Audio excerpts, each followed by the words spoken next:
Et bonjour à tous, bienvenue sur la chaîne de l'Hexamone Crypto. Nous sommes le mardi 24 octobre 2023 à 12h45 à l'heure à laquelle je fais cette vidéo.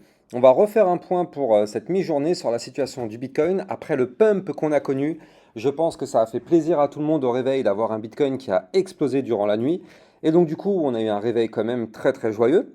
Maintenant, le but c'est de faire un point en cette mi-journée. Je vous ai déjà fait la vidéo ce matin, mais on va en refaire une ce midi et puis sûrement une ce soir, hein. Comme ça, on aura vraiment toutes les informations, tous les niveaux à suivre.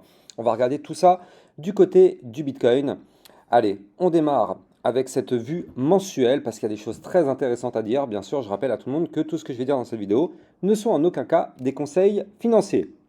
Alors, comme je vous le disais, ce matin, je vous avais déjà fait une première vidéo avec tous les niveaux à suivre et vous donner un petit peu l'ambiance de la journée. Donc, du coup, tout ça, ça a commencé déjà à se matérialiser un petit peu. Mais là, j'ai aussi d'autres choses à vous montrer du côté du Bitcoin. Avant de rentrer dans l'analyse technique, eh bien, on voit que là, il va y avoir effectivement pas mal d'ETF qui potentiellement pourraient être approuvés par la SEC. Maintenant, ce n'est pas encore le cas, ce n'est pas encore vraiment approuvé. Mais potentiellement, dans les mois à venir, ça pourrait être le cas. Mais surtout, qu'est-ce qu'on apprend? On apprend que là, a priori, BlackRock aurait, entre guillemets, listé sur leur site, leur premier ETF Bitcoin. Alors, c'est pas encore approuvé, mais si BlackRock liste déjà des choses, ça veut dire qu'ils commencent à préparer quand même des choses derrière en arrière-plan. Donc, est-ce que ce serait pas peut-être une information déguisée? Le fait que BlackRock ait déjà une information, mais pour nous, en tant que particulier, on n'a pas tout ça, ça reste des choses qui sont un peu déguisées. Pour nous, on n'est pas au courant de tout ce qui se passe, on n'est pas là-bas. Mais à partir du moment où BlackRock, quand même, affiche ça dans leur listing, ça pourrait être vraiment hyper positif si effectivement derrière c'est vraiment validé. Parce que s'ils le listent, je pense quand même que c'est pas pour rien qu'ils le listent, ils vont pas le lister juste pour le fun comme ça. Je pense que s'ils le listent, c'est peut-être qu'ils ont des informations. Donc est-ce que là, ce serait pas une approbation déguisée, non officielle, on va dire pour l'instant? On verra ça dans les prochaines semaines de toute façon. On le saura on le saura d'ici maximum avril 2024. Mais bon, en tout cas, peut-être que ça permet d'amorcer déjà des choses parce que eux, de leur côté, on voit que ils amorcent du capital sur leur ETF et ce avant la fin du mois d'octobre. Donc là, c'est ça qui est étrange. Ils disent que le capital d'amorçage est le financement initial permettant à l'ETF de devenir disponible. Donc bon, on verra bien ce que la SEC va dire, mais peut-être que on aurait une approbation de l'ETF BlackRock plus rapide que prévu.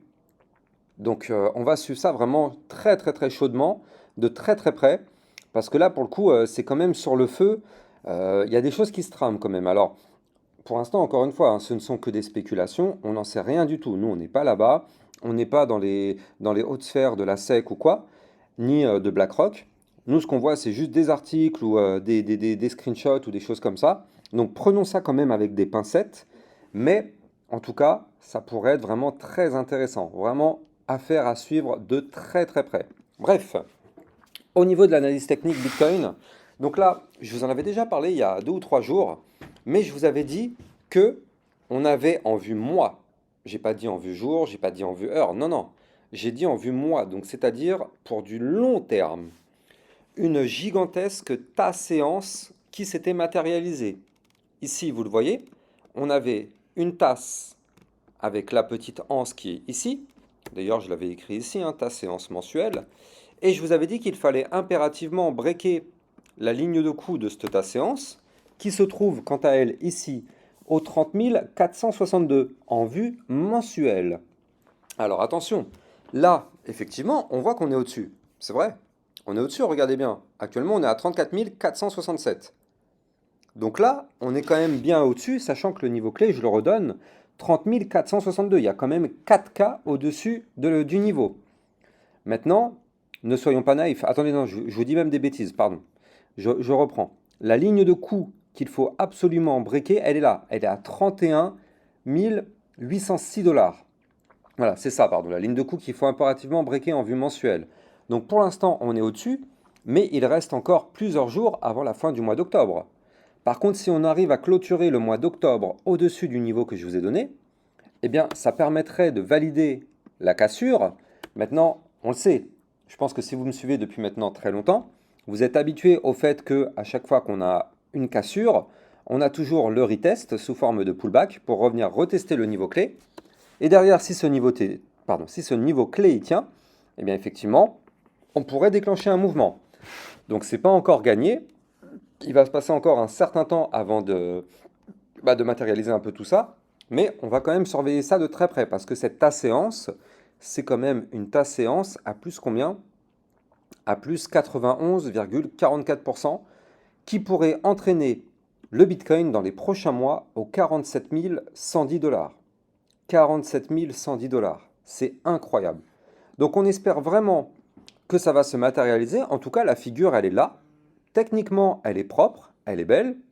On est peut-être en train de valider, mais ne crions pas victoire. Mais par contre, on va quand même garder ça sous le coude parce que ça, il y a quand même un petit air de bull run qui se prépare. Là, on va pas se mentir, ça sent quand même très très bon cette petite tasse séance. Pour se relancer, je rappelle qu'une tasse séance est une figure chartiste de retournement haussière.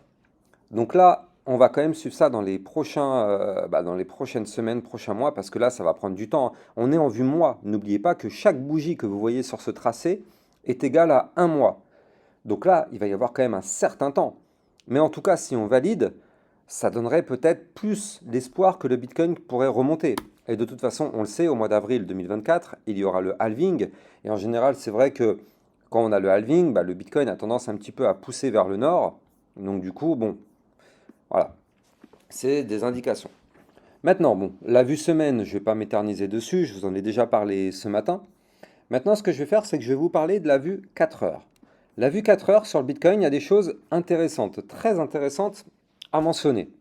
C'est-à-dire que là, vous le voyez, je vous ai mis d'ailleurs un petit retracement Fibonacci. Ici, on a une zone de résistance aux 33 995 dollars. Donc ça veut dire que là, dans la nuit, on a un Bitcoin qui a pump, il a pump, il a pump. Il a été chercher ici les 35 173 dollars. Vous le voyez ici? Hop, on a topé ici. Terminé. Retracement, boum. Parfait. Parfait. Maintenant, on a retracé. Et là, on voit qu'on est peut-être en train de tenter la cassure de la résistance des 33 995 pour aller chercher la résistance suivante des 34 818. Maintenant, ce qu'on veut voir, c'est une cassure avec une clôture validée, confirmée, pullback compris, au-dessus des 33 995 pour valider effectivement cette cassure. Là, pour l'instant, on est en train de, mais ce n'est pas validé. Maintenant, ce qu'on veut voir, clairement, ce qu'on veut voir, c'est une cassure des 34 818 ainsi que des 35 173 dollars pour aller chercher les 35 673 et voire même des points plus hauts. Donc là, clairement, c'est ce qu'on aimerait pour que le Bitcoin continue de pump. Maintenant, il ne faut pas se voiler la face, hein. On a quand même un Bitcoin qui monte de façon parabolique. Regardez comment c'est vertical. Regardez ça. Tac, une verticalité de fou. Ici, donc on le sait, le Bitcoin peut très bien continuer de pump s'il en a envie. Mais il faut aussi se dire qu'au bout d'un moment, quand ça pump, il y a toujours un retracement quand même. Toujours. Le but du jeu, c'est d'essayer de piéger un maximum de personnes. Dans un marché financier, ça ne va jamais que dans un seul sens. Donc du coup, attention pour toutes les personnes qui ne sont pas encore rentrées sur le Bitcoin.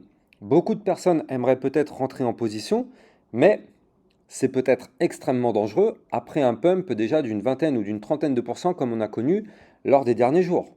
C'est vrai que c'est quand même très dangereux. Alors il y a beaucoup de personnes qui vont se dire oui mais le Bitcoin, de toute façon je suis sûr qu'en 2025 il sera à 1 million de dollars ou je ne sais quoi, comme ce qu'on peut voir dans certains articles. Peut-être, peut-être, on n'en sait rien, on n'a pas de boule de cristal. Mais en attendant, ça peut faire très très mal d'avoir ici un retracement pour tomber peut-être ici sur une zone de support au 29 648, ce qui pourrait nous faire peut-être un retracement d'environ combien?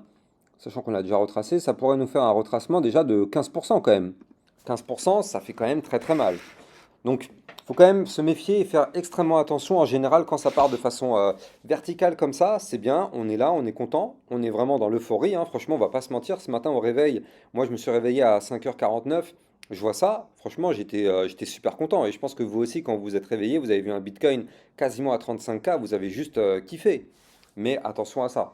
Attention quand même au retracement qui pourrait faire mal, même si, pour l'instant, le Bitcoin ne montre toujours pas de signe de faiblesse. Là, pour l'instant, il ne fait pas de figure chartiste de retournement baissière ou des choses comme ça. Donc pour l'instant, ça va, ça tient. Je dis pas que dans les prochaines heures, on ne pourra pas voir un truc comme ça et on crache. Mais là, pour l'instant, là, à l'heure qu'il est, à l'heure à laquelle je vous parle, pour l'instant, ça va. En plus de ça, on est au-dessus d'une zone de résistance qui potentiellement pourrait se transformer en support. Franchement, c'est plutôt pas mal du côté du Bitcoin. Bref, donc voilà, c'était ce que je voulais vous dire en cette mi-journée. Je pense qu'on fera un point aussi en cette fin de journée parce que je pense qu'aujourd'hui, ça mérite vraiment quand même plusieurs vidéos sur le Bitcoin. Il se passe vraiment beaucoup de choses. Donc on va faire peut-être un petit point en fin de journée aussi pour voir s'il y a du changement du côté du Bitcoin, si la tendance reste toujours haussière ou s'il y a un petit retracement qui pourrait se préparer. On va regarder tout ça ce soir, mais là pour l'instant, on est toujours bien, ça va. Voilà, quant à moi, j'ai plus qu'à vous souhaiter une excellente journée et je vous dis à plus tard pour une prochaine vidéo. Ciao, ciao.